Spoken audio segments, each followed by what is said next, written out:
All right, so good morning, everyone. Uh, Once again, my name is Vojtek Ripka, and together with Professor Arila Yubani, we are going to hold a workshop now. So it will be organized in the following way. First, there will be two relatively short presentations.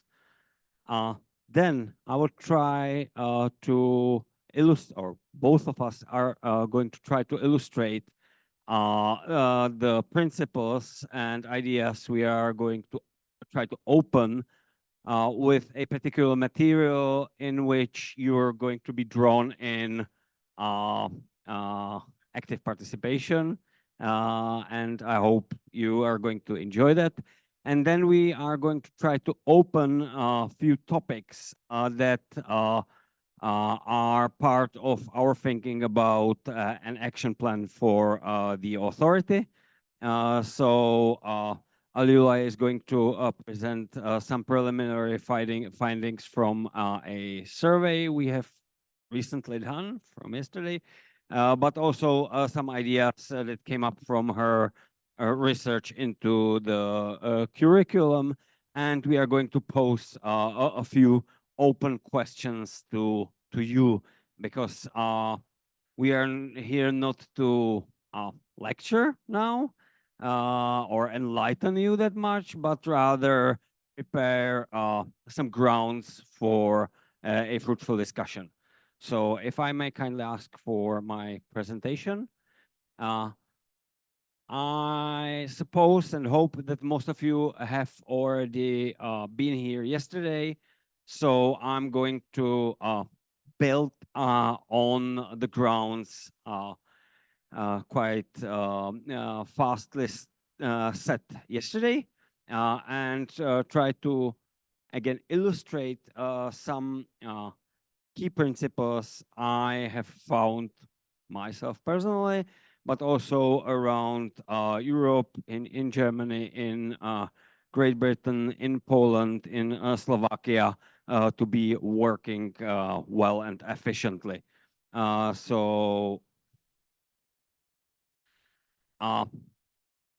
Speaking about a platform or any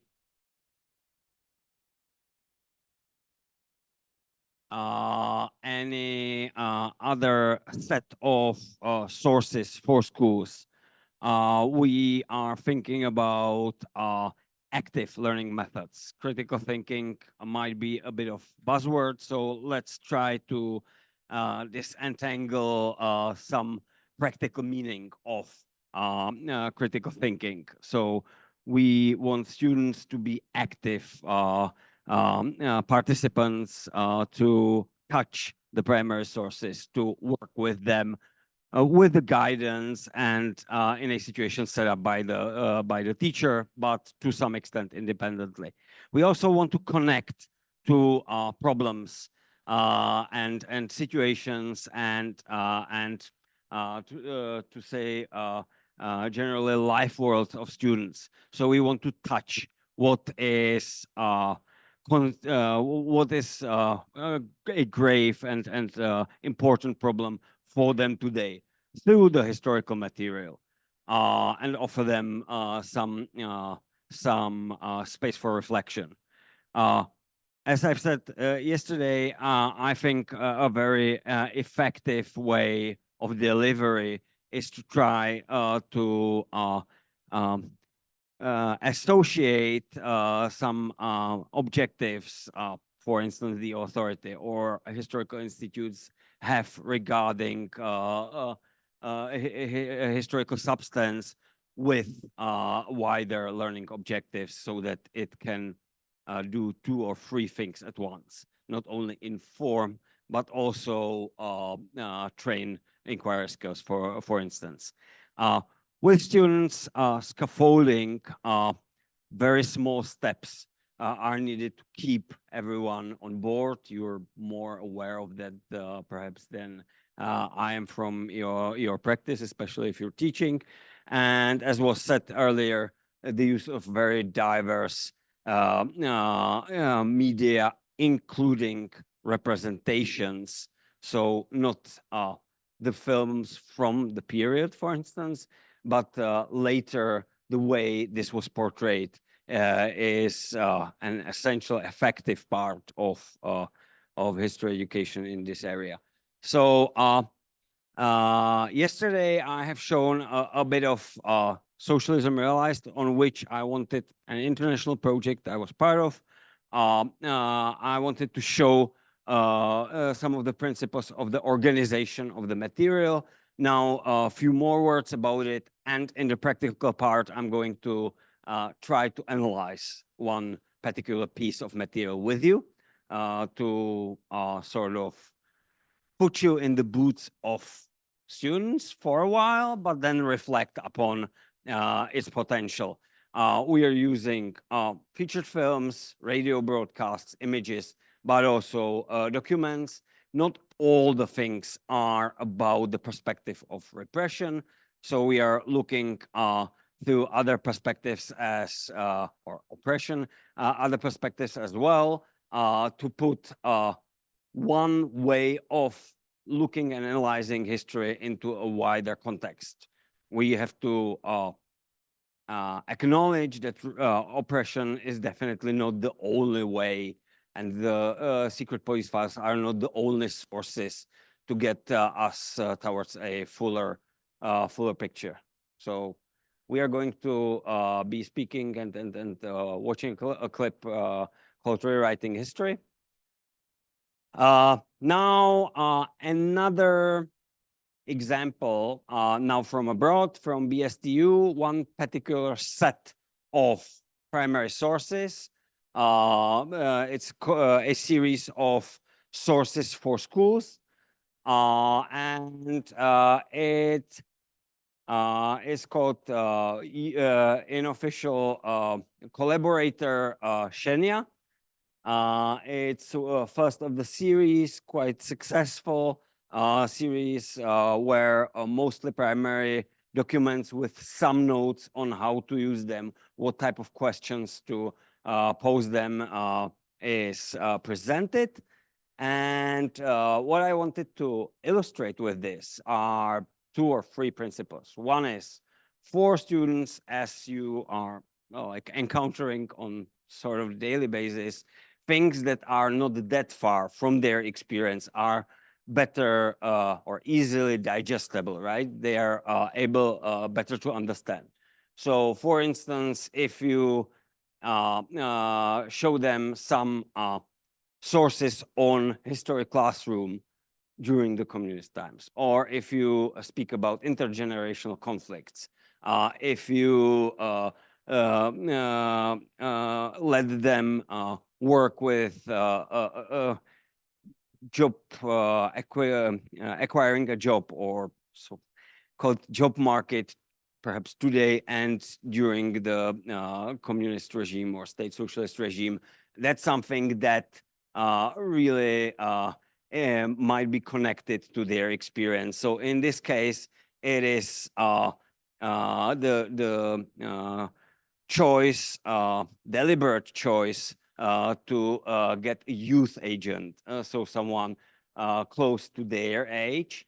And the objectives, there are some 50 documents, but the schools can work with a selection of 3 or 4. There's a suggestion for group work. And there are some key questions that really open the curiosity of children. The first one is quite obvious. Was this Shenya rather a victim or perpetrator? Spying on classmates in a secondary school and so on. Was she rather pushed to do that, blackmailed? When is it a matter of her will, and so on? So that would be the second part. Also, BSTU asks students to look at the situation of presenting the material today. So the sole fact of anonymization and like approach generally policy, archival policy, and protection of personal information, which varies across countries in Central and Eastern Europe, is also a matter of inquiry and perhaps discussion. It might not be that clear or straightforward. If I look at the Albanian regime in the archive, it's very close to German, very putting the values of personal privacy on a very high position. Whereas, for instance, in Slovakia or Czech Republic, much more emphasis is on not protection of individual personal information, but the right to information. So files tend to be open, and the policy is very liberal. There are some things to be beneficial on both sides, and it's a great topic, even from talking from my own experience as a teacher and teacher trainer. Great topic for a discussion. One thing that is going through all the material of BSTU, but also all the material I have worked with and developed, and it is first not first start with a strong opinions and big questions, but rather first do the analytical work and only then speak about victim or perpetrator. Because before analyzing the documents and doing the work, this wouldn't make much sense and wouldn't be based. With a system I have co-developed with a number of other institutions from the Czech Republic and abroad, called HistoryLab. I'll show you a practical example. I would like to illustrate what it means, higher learning objectives and inquiry skills. Because again, inquiry skills could be quite blurry, kind of everything. Even touching a document or just reading it might be inquiry skills. So, for instance, I will be showing you what could be meant by formulating and checking a hypothesis, for putting together a substantiated answer with evidence, or the principle of scaffolding. That will be illustrated on an activity that touches upon the so-called Iron Curtain and the regime on the borders,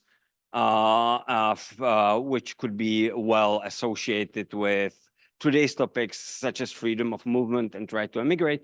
And I have to tell you that since we have this system in an electronic online form, and we are able to see anonymized results of like all the students, tens of thousands of results, we see that building the connection with current problems, such as the closure during COVID, as something not close, but somehow comparable to the Iron Curtain, both concerning freedom of movement, the one quite extreme, the other less so perhaps, opens these topics towards like the students' world of today and their problems, which I see as the ultimate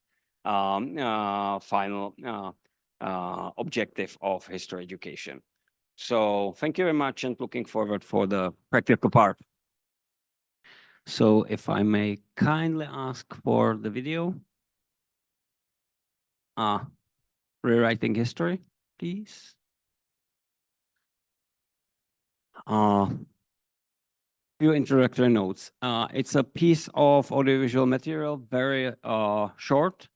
We have found out and that use of whole films or longer even documentaries is not too effective, because it takes too much time, and usually you don't have then enough time to discuss it and use it, actually, if it's an hour or even 40 minutes long, right?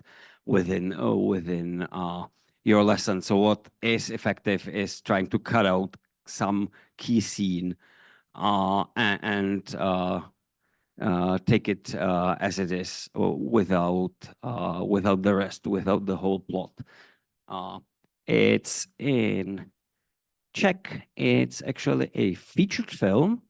I'm moving the chairs because you will need to see the subtitles that are actually only in English. So I would kindly ask the interpreters to translate it. Not much text in there, actually. Much more important is the visual and also the tone, the mood. And I would like you to watch it carefully, please. Putting you in the boots of students now. To be able first to start with a very basic, banal description. Who's there? What are the people doing there? In what environment does it take place, and so on. Only later to come to interpretation, and perhaps later to try to discuss what this clip might be used for, or alternatively, what we have used it for. So please, rewriting history. Tak jak jste slyšeli, děti, soudruh Slánský. Sorry, if you may make it full screen. Jste všichni na straně 5, vem si širší. And perhaps play it once more. Odstavec první. Tak jak jste slyšeli, děti, soudruh Slánský zradil naši vlast a proto si otevřete všichni na straně 5, vem si širší a přelepujeme všichni odstavec první. Občané soudci, ve jménu našich národů, proti jejich svobodě a štěstí zločinci povstali. Ve jménu míru proti němu se hanebně spikli. Žádám pro všechny obviněné trest smrti. Než váš rozsudek dopadne jako železná pěst, bez nejmenšího slitování. Neště ohněm, který do kořene vypálí tuto hanebnou hlízu zrady. Neště zvonem, volajícím po celé naší krásné vlasti. Okay, so now we are encountering a bit of technical problems, which when you go digital, you have encountered yourself perhaps a number of times. So what might be effective is try to move the chair and play it once again. The fact that it's just 1 minute or a little bit over 1 minute makes it feasible. And also quite often, especially with international audience, I play it more than once so that you get like all the details. So try to focus on, once again, who is there? What are the roles of the people? Where is it taking place? And what are they doing? What are the people doing? That's what the questions we are going to start with. So please, once again. Tak jak jste slyšeli, děti, soudruh Slánský zradil naši vlast a proto si otevřete všichni na straně 5, vem si širší a přelepujeme všichni odstavec první.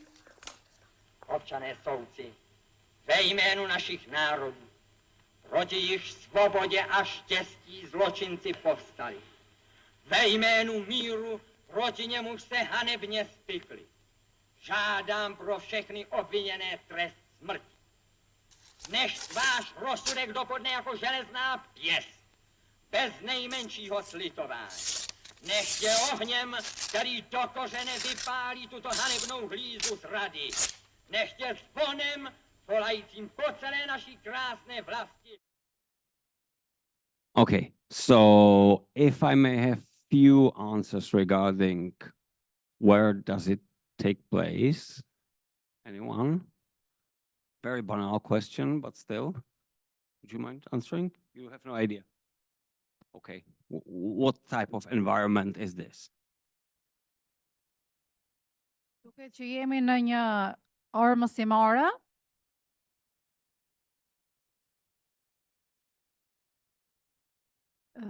duke që e gjithë ngjarja ndodh në një orë mësimore, kemi një mësuese e cila është e devotshme në mësimdhënien dhe në trajtimin e temave që ajo mendon se janë të rëndësishme për të trajtuar.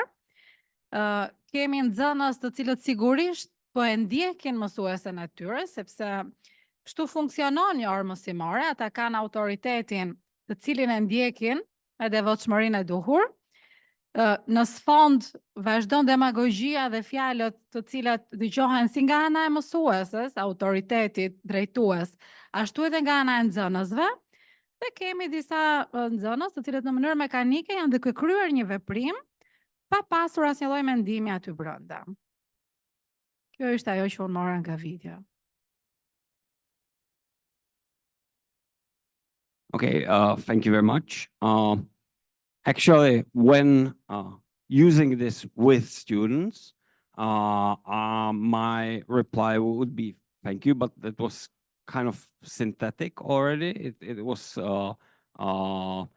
going perhaps too far in some sense. That's perfectly fine, but with students, small steps are needed. So something like demagogy would be evaluation, and even before, what I want is, or what I need with this clip is a very basic description. So there are children, as you said, there's a teacher, it's happening in the classroom, there's some other voice, as you have kind of indirectly mentioned, a passionate one, right? Anything else? Yeah. Unë mendoj që kjo ngjarje duhet të jetë rreth vitit 1968, mendoj pas ndërhyrjes së trupave sovjetike në Çekoslovaki, kur edhe ata e pushtuan Çekoslovakinë dhe rivendosën sistemin komunist.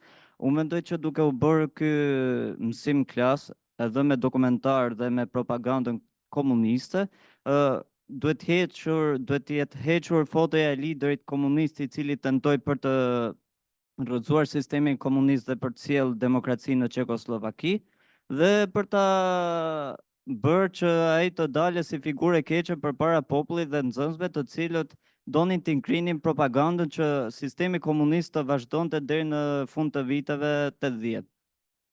Ky është mendimi im. Thank you very much. Perfect. You have shown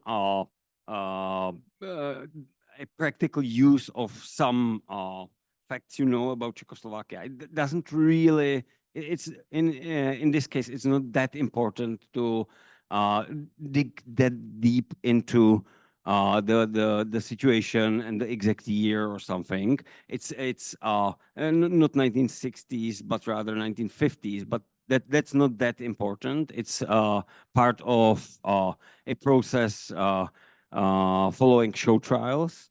So some people from within the communist elite being excluded. But what is important is what you said about some public figures being like literally torn out of some book. Yeah. Përshëndetje. E pash filmin me vëmendje dhe me thënë të drejtën më kujton shumë pasazhe edhe në realitetin shqiptar. Në vitin 1960, 1970 ishte bere modës që të kritikoheshe dhe të autokritoheshe çdo individ, nga funksionari më i lartë deri tek njeriu, deri tek punëtori më i thjeshtë. Por mbi të gjitha, çfarë kishte në thelb kjo kritik dhe autokritik?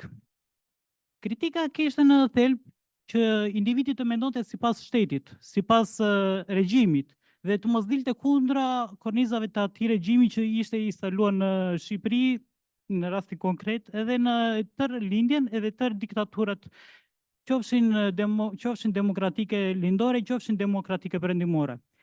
Po them edhe një rast. Në Libi, në vitin 1980, nxënësit e shkollave të mesme, bashkë me gjithë qytetarët e Bengazit, u ftuan në stadiumin e qytetit. Të tërë e dini që do bëshe një ndeshje futbolli, por regjimi totalitar i Ghedafit kishte planifikuar diçka tjetër.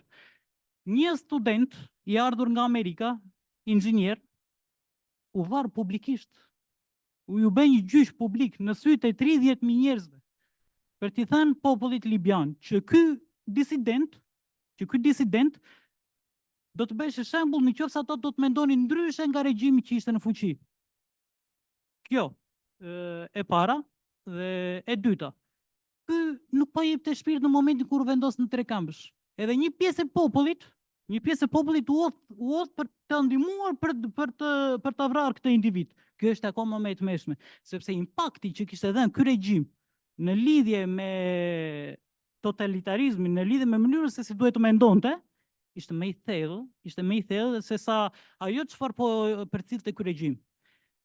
Kjo ndodhi në të tërë lindjen, po vazhdon të ndodhe edhe sot në disa vende të caktuara, por thelbi është ky. Në qoftë se ti dile kundra regjimit, qoftë ti qytetari më i thjeshtë, deri tek funksionari më i lartë i atij regjimi në fillim të shkatronte, pastaj të diskriminonte dhe në fund të degradonte publikisht në mënyrë që të bënte shembull si duhet të vepronin masat e tjera pas ekzekutimit tënd. Faleminderit.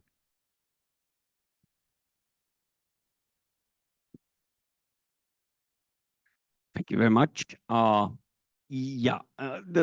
aim, one of the aims of using this clip is to show some of the features that are not particular or specific to communist regime or state socialist regime in Czechoslovakia, but rather in general. But few questions I'm posing when using this either with domestic students, Czech students, or international audience. One is, what kind of book is that? Anyone? Let's hypothesize. Historic book? A historic textbook, you mean, or history book? What is interesting then is to ask what would be different if you compare your textbooks from today's Albania to that textbook? Where would you see difference? Përshëndetje.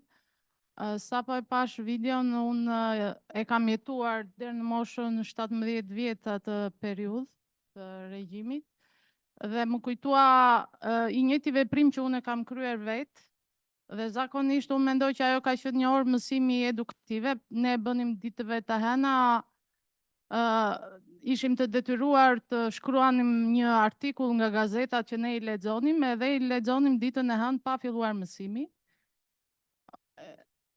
Informacioni politik, orë edukative mund ta quajmë me termat e reja.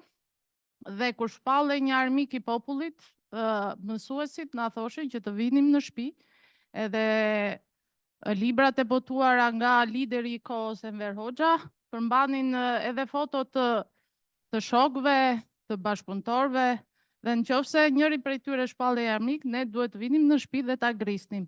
Dhe unë sa e pash u rënqetha sepse unë vetë e kam bërë një herë, nuk e mbaj mend moshën tash për efekt të kohës. Dhe mendoj që në qoftë se jemi akoma në kohë, ne që e kemi jetuar atë kohë mund ta shpjegojmë më mirë, edhe më konkretisht. Faleminderit që na e mundsuat videoklipin.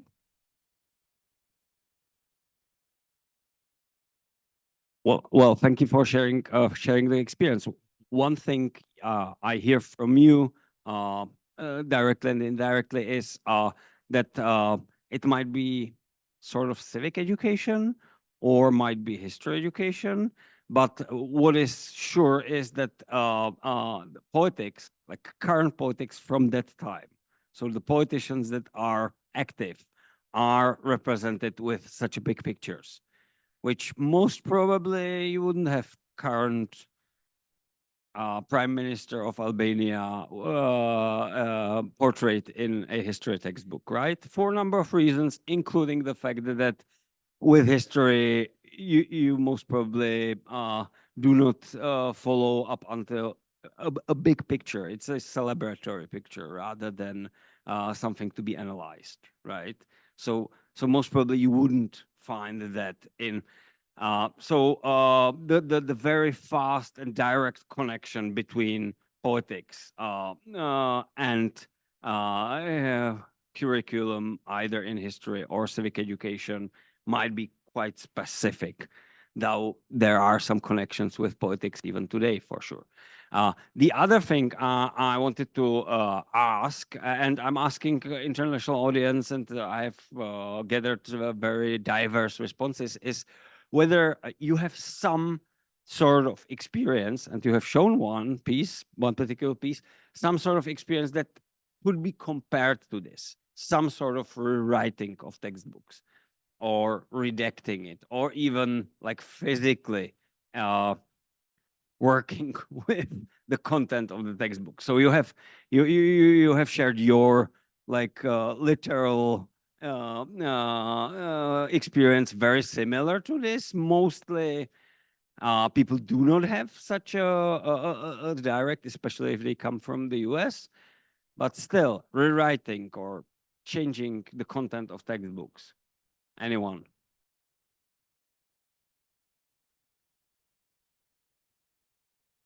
Well, there are new editions of textbooks like every few years, I suppose, in Albania and in any other country. Textbooks are rewritten, as history is a matter of, to some extent, discussion, ongoing discussion, interpretation and reinterpretation, competition between historians. So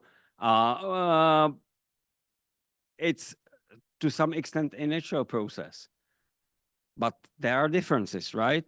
Between like touching and cutting out part of the textbook and this. So that's another way to connect with today's students and their experience. And perhaps I have one or two more topics that are or might be associated with this clip in a more general way. But if you have any idea of how to use this clip or a similar clip in the classroom? Any? Yeah, sure. Ju bët një faleminderit.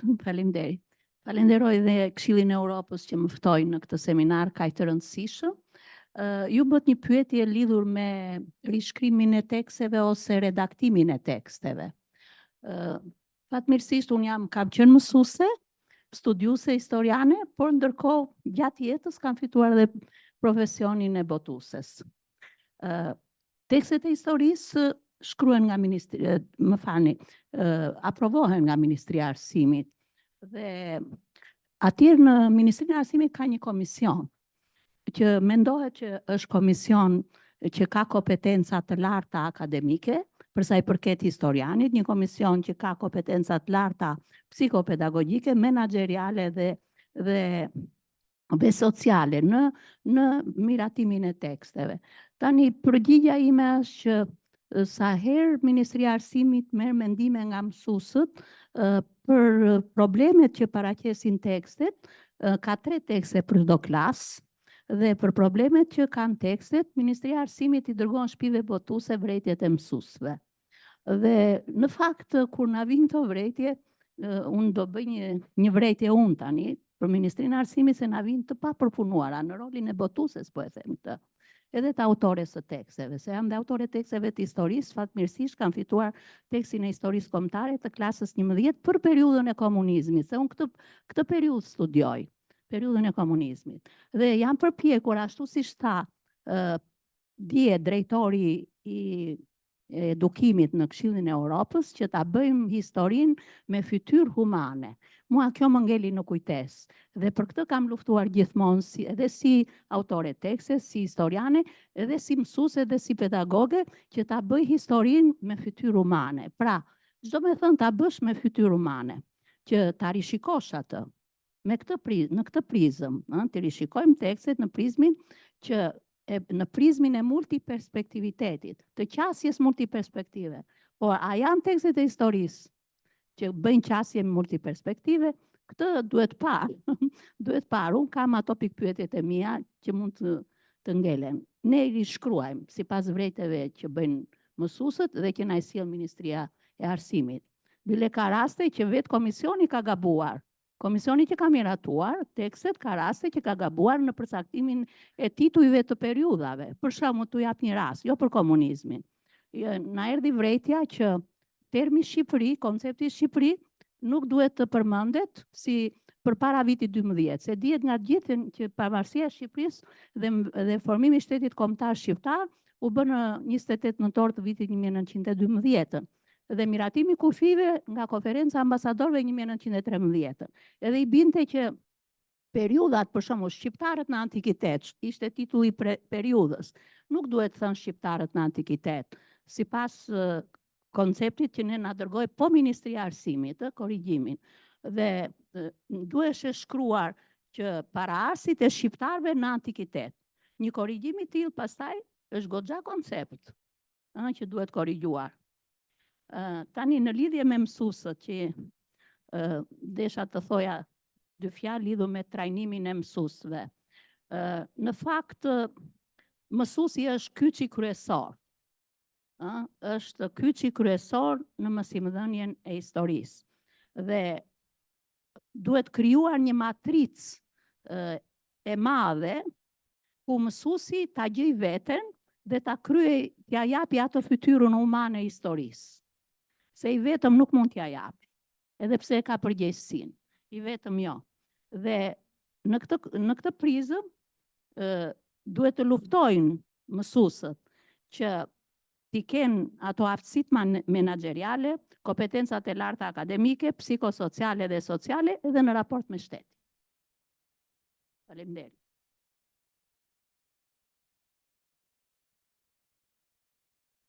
Thank you very much. What might be put in question here? You wanted to so one thing to think about and perhaps answer as after the comment is it legitimate to use a featured film movie? This is part of a movie from 1990. In some sense, it might be seen as secondary source. In others, perhaps a primary source. But is it legitimate to use it in the classroom of history education if we promote primary sources so much? Sorry, yeah. Përshëndetje. Unë jam mësuese e historisë, Sava, dhe njëkohësisht edhe autore teksti, dhe e gjej veten mirë duke bërë paralelizma se si ne mund ta përdorim atë video, por edhe video paralele të cilat janë histori të ngjashme ose figurat të ngjashme në historinë tonë të periudhës së komunizmit. Dhe një ndërto mua në si zyshe dhe për momentin ndoshta dhe si studente e asaj periudhe, dhe unë kam qenë në gjimnaz në kohën e diktaturës, pra 15 vjeç kur ajo është përmbysur, dhe një figurë e tillë mund të merrej për shembull figura e ish kryeministrit Mehmet Shehu, I cili shërbeu me devotshmëri pranë regjimit dhe ishte një nga ata të cilët bëri represionin më të madh dhe më besnikët, ndër më besnikët e diktatorit. Dhe mbas gjithë atij shërbimi, ai u gjend edhe vetë pre e ekzekutimit, ndonse akoma është dilema, është vetvrar apo u vra nga sistemi, dhe është një paralelizëm që mund të ngrer shumë diskutime, mund të me nxënësit, po do të hapi debat mjaft në klasë, lidhur edhe me qëndrimet e dyanshme për sistemin, apo për figurat politike, apo fatin që e priste çdo personalitet, ose jo, qoftë edhe brenda partisë, eliminimi i kundërshtarëve ose i njerëzve brenda partisë për të forcuar më shumë represionin, pra merret një kronologji dhe me një figurë ose me një akt ose me një veprim mundet që të analizosh gjithë periudhën me nxënësit dhe ata e kuptojnë dhe i mbetet edhe në kujtesën e tyre, nuk do t'i fiket asnjëherë se kush ishte Mehmet Shehu. Nga ana tjetër, është shumë e rëndësishme që ne mësuesit në mësimdhënie të sjellim dhe përvojat tona nëse i kemi, qoftë nëse e kemi jetuar sistemin, por edhe mbas saj, sepse e bëjmë nxënësin më reflektiv, e sjellim më afër vetes, e bëjmë më të hapur dhe e bëjmë më konfident për të dhënë qëndrimet e tyre dhe si rrjedhim nuk ndihen dhe as të paragjykuar. Dhe unë do sillja këtu sërish një përjetim timin kur kam qenë në klasën e 7 të 8, nuk e mbaj mend, por ishim nën sistemin komunist dhe duhet të ketë qenë viti 89 ose diçka më përpara, dhe ne ishim në një klasë duke luajtur në atë pushimin e madh, sepse ishte ftohtë jashtë dhe nuk ishim dalë, dhe duke luajtur si fëmijë me atë shirtsen e drasës, unë dhe një shoku im gjuajmë pa dashje figurën që ishte Enveri, portreti i diktatorit. Dhe aty hyn mësuesi, rastësisht kishim histori mbas pushimit, dhe si tani e mbaj mend mësues sot Iraqi i historisë, dhe na mban ne të dyve në këmbë, pra ne dy nxënës, dhe përpara klasës, duke në një farë mënyre duke na presionuar, e dini se çfarë keni bërë, ju keni gjuajtur figurën e udhëheqësit, nëse ju nuk e kuptoni se çfarë mund t'ju ndodhi ju dhe familjes tuaj, dhe mua, domethënë, për shumë kohë më rihte në atë mendjen time që çfarë kisha bërë dhe çfarë mund të priste familjen time më shumë e friksuar. Pra, vetëm me këto ilustrime ose momente, ne mund të sjellim gjithë tiparet diktatoriale dhe ta bëjmë orën edhe më interesante dhe më interaktive me nxënësit. Faleminderit.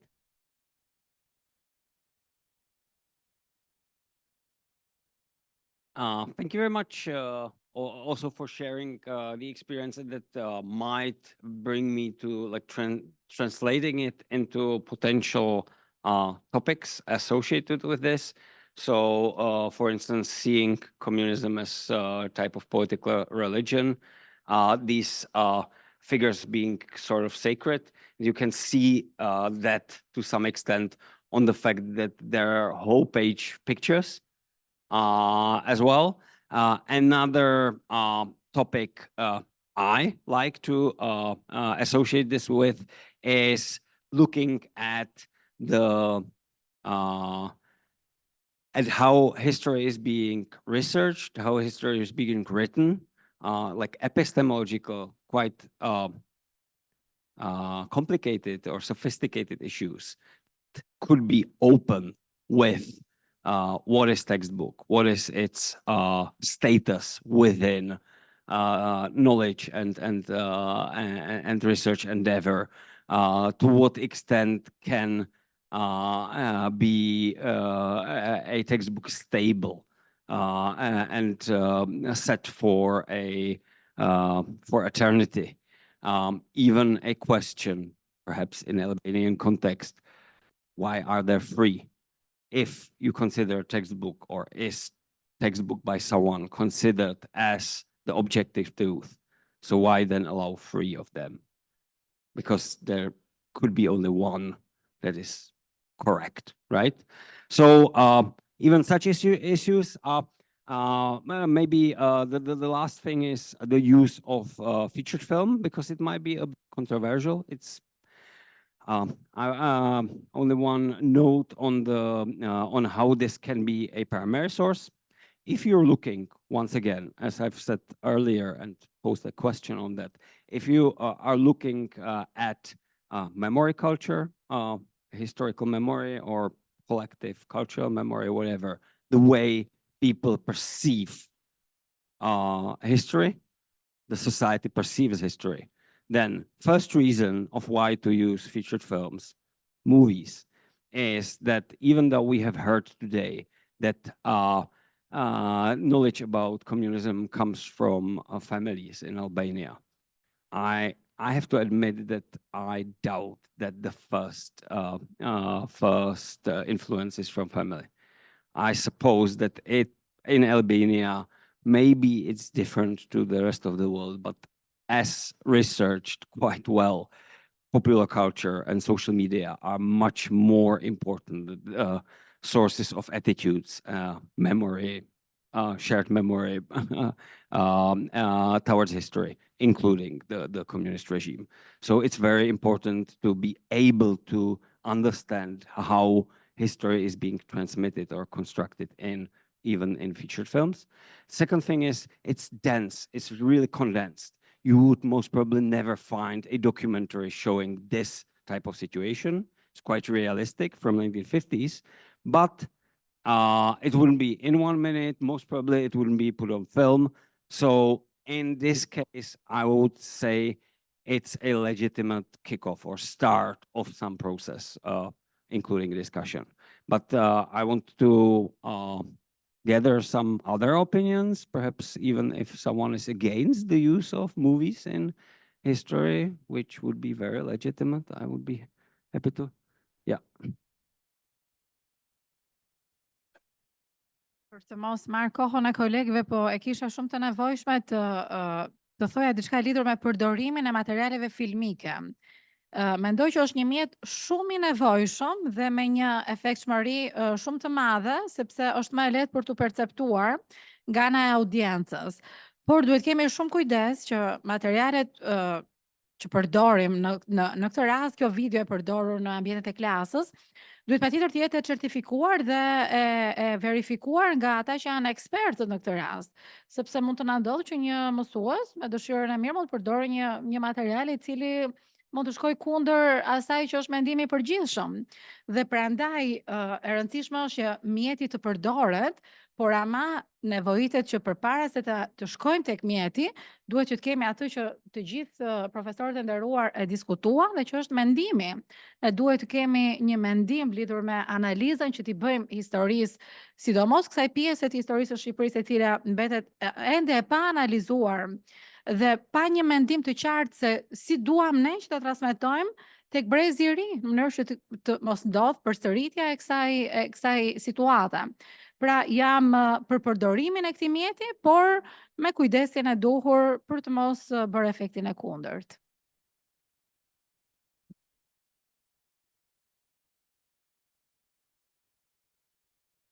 Yeah, thank you. I definitely agree with the fact that it has to be carefully selected. I wouldn't be that entirely sure to what extent we the primary objective or the primary aim is to transmit the right vision of history. I would say rather to open up and even a very ideological content of films could be very useful, but definitely in a certain situation created by the teacher and perhaps prepared by an expert, including some suggested questions and so on. Yeah, right. Thank you. So thank you very much. One last comment, very welcomed, and if you won't mind, I would skip the part on scaffolding because we don't have enough time and we are already a bit over the end, and then pass open the floor for Alila once again. Okay, thank you. Do them vetëm dy gjëra. Së pari, qëllimi kryesor i edukimit është të krijojë vendimarrës të mirë informuar. Shkolla ka një mision. Historia shkruhet me qëllim saktuar, por qëllimi themelor i edukimit është të krijojë vendimarrës të mirë informuar, vendimarrës të pavarur. Ky është një nga qëllimet.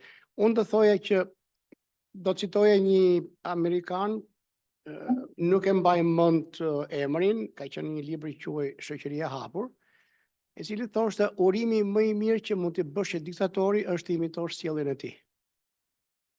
Dje përmenda pak në fjalën time që rreziku ekziston që ky larmia e ndështrimeve, se multiperspektiviti, të shikohet në kuadrin e të njëjtit model, riciklohet i njëjti model, modeli që përjashton totalisht pikpamjen tjetër. Pra, është ky qëllimi i edukimit, nëse themi të respektohet larmia e ndështrimeve, do të thotë që kur shkruhet historia, për shembull, të merren parasysh se të jetë produkt i një bashkëpunimi dhe ku gjitha këndvështrimet të merren parasysh dhe të jenë pjesë e shkrimit të historisë. Por rreziku ka qenë gjithmonë dhe këtë kemi ndeshur ne kur kemi qenë pjesë e grupeve të autorëve që janë marrë me hartimin e programit të historisë, që gjithmonë janë përballur pikpamje të ndryshme, por modeli nuk ka qenë i ndryshëm. Modeli ka qenë i njëjtë. Të përjashtohet pjesa tjetër. Pra, atë çfarë bëri regjimi i mëparshëm që e quajti gjithçka të ndryshme, e quajti armiqësore, rreziku ekziston gjithmonë që ne të përdorim të njëjtin model në shkrimin e historisë. Në kohë që kërkohet mendje e hapur, kërkohet larmia e këndvështrimeve, dhe në fund fare ajo që unë dua si mësues është që nxënësi kur dalë në sistemi arsimor të zgjedhë vetë ku do shkojë, por ama ai të jetë i aftë të kërkojë, të eksplorojë të gjitha këndvështrimet e mundshme dhe mbasi të mirë informohet, të zgjedhë vendimin e tij. Shkolla nuk e ka në dorë më nxënësin. Media e përballë nxënësin me të gjitha këndvështrimet e ndryshme. Nuk po ta kontrollosh dot. Sado që të përpiqesh të kontrollosh informacionin që ofrohet në shkollë. Pra, nëse unë në edukimin për të themi kundër ekstremizmit të dhunshëm apo të tjera, mundon të krijoj mjedisin në shkollë resilient dhe aftësinë e nxënësit për të qenë resilient, për të qenë, si thua, elastik sa duhet, por dhe i aftë kur të veproj gjithçka që vjen nga jashtë, ky është një nga qëllimet kryesore. Pra, unë dua mendimin e pavarur dhe nëse unë flas për filozofinë, flas përsëri për krimin e mendimit të pavarur, përsëri për lidhjen kushtëzimit reciprok, ekzistencën e gjërave kohë në hapësirë mos hym këtyre gjërave në detajet e veta, por ky është një nga qëllimet themelore të edukimit. Pra, të mos riciklojmë modelet negative, të krijojmë një model, por ky model të mos jetë i njëjtë me tjetër të kundërshtojë tjetër nga pikpamje thjesht llogore unë e ti, por të jetë një model që bazohet në mendjen e hapur, në pranimin e diversitetit, në respektimin e diversitetit, në marrjen parasysh diversitetit në gjithë shkrimin e historisë. Pra, historia të jetë produkt i këtij dialogu të gjerë social ku merren parasysh dhe shprehen të gjitha, sepse nëse një mësues do përpiqet në klasë të tregojë qëndrimin e tij dhe nxënësi që edukohet mos i mëson cilë është qëndrimi i mësuesit, ai do krijojë hipokrizinë tek vetë se do t'i bëj qefin mësuesit. Sepse edhe kjo pjesa e këtij etikës zbatuar, how to please the boss, si të bëjmë qefin pushtetit, dhe është një pjesë normale e jetës së sotme. Kjo kalon dhe transmetohet lehtësisht në klasë dhe nxënësi një pritshmëritë e mësuesit, nëse mësuesi është shpreh hapur qëndrimin e tij dhe ndoshta edhe pak më dhunë, dhe nuk do edukohet pjesa tjetër, po do të riciklohet përsëri. Bindja e vlerave ndaj pushtetit, apo hipokrizia që na ka shoqëruar përgjithsisht si një mjet për të mbijetuar në shoqërinë e sotme. Faleminderit.